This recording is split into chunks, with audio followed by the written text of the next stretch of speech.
Welcome back to my channel, or welcome to my channel if you're new. Today I will be showing you how I made my beloved Spiderpunk cosplay.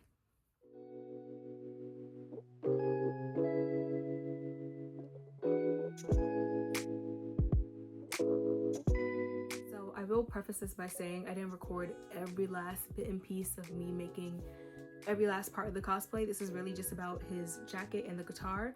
And halfway through, my whole little setup kind of fell apart. So like the choker that I made, the cuffs, the arm cuffs, and like the thigh garter that I made, I don't have any footage of that. But you'll see the finished product at the end of how it all came together. I'll probably make a tutorial again on TikTok. It was just hard for me to try to do something and record at the same time because my little tripod thing fell apart. But anywho, let's get into it.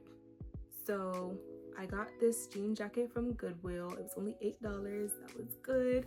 And then I cut off the sleeves to it and painted the Spiderpunk logo onto the back. And then I also splattered some paint onto the jacket because I didn't want the jacket to look too clean, if that makes sense. And for like all the studs and elements and little pins and stuff that he has on his jacket, I also made those from scratch. So for the pins, I just drew little pictures onto a piece of cardstock, and then I cut it out and glued a safety pin onto the back. And then for any other like intricate symbols or things that I wanted, I just printed out some little like square photos and then put hot glue on top of those, cut them out, and then glued a safety pin onto the back of them to make the pins for the jacket. And as for the studs, I didn't put too many cone studs onto the jacket, but for all the like flatter ones, I just made some out of a soda can. Be very, very careful if you do. If you could like sand it down, I didn't sand them down, but if you can sand down the sides of the of the can before cutting it, that could also work. But yeah, that's how I made the flatter studs to put on the back of the jacket. And this is the finished product. And I'll also show some more at the end of the video, but this is just how the jacket looked as is off of me. For his guitar, now I do own a guitar. Do not ask me how good I am at playing it. That's another question for another time. But I use my guitar for a stencil of his actual guitar. I've been collecting cardboard boxes for like the longest because I knew I had this and other projects I wanted to work on.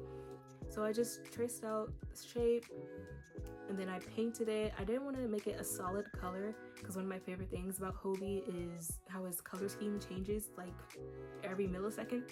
So I kind of just like went crazy and started painting whatever onto it. And then I cut out a thinner, like one long thinner strip of cardboard to make it more three-dimensional. And then to make it a bit solid, you know, not so hollow for when I decide to like add a strap and whatnot, I just filled the inner part with tissue paper. And this is how the base looks. Pretty good. And I left the top hole open because I knew I was gonna add the neck of the guitar, excuse me.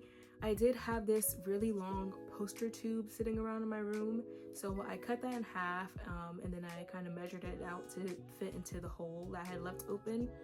And then because it was just like a half-cut straw, it's kind of what it looks like, I used the strips of the part that I had cut off to just glue around and make it one whole neck of the guitar.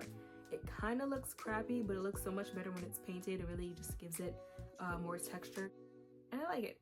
Yeah. As for the strings of his guitar, I had just used some holographic looking ribbon.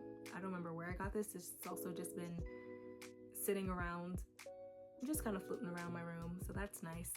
And I also thought it was a nice element because, like I said, his color scheme changes, and I think the whole holographic metallic looking guitar strings is a nice additive for the cosplay, given that nothing about him is like one solid color at any point in time.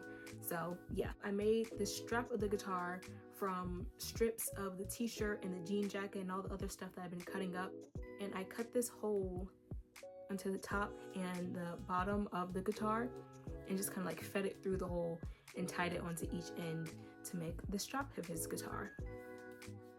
This is the finished look of that. And that's how I made the two main elements of my Spiderpunk cosplay. This is some more like pictures and photos I have the night that I've worn it. Another one of the reasons why I don't have much footage of every last bit and piece of this cosplay is because I made this 2 days before Halloween, knowing that I wanted to wear it for Halloween, so that's kind of my own fault. But that's how I made that. Hope this helps someone, and I'll definitely be back. I'll be back. I'll be doing something else. Also, I went to the Krista Veil show like 2 weeks ago. That was fun. I will be seeing them again. But yeah, hope this helps someone. Hope everyone has a nice day, night, afternoon, whatever. And thank you for watching.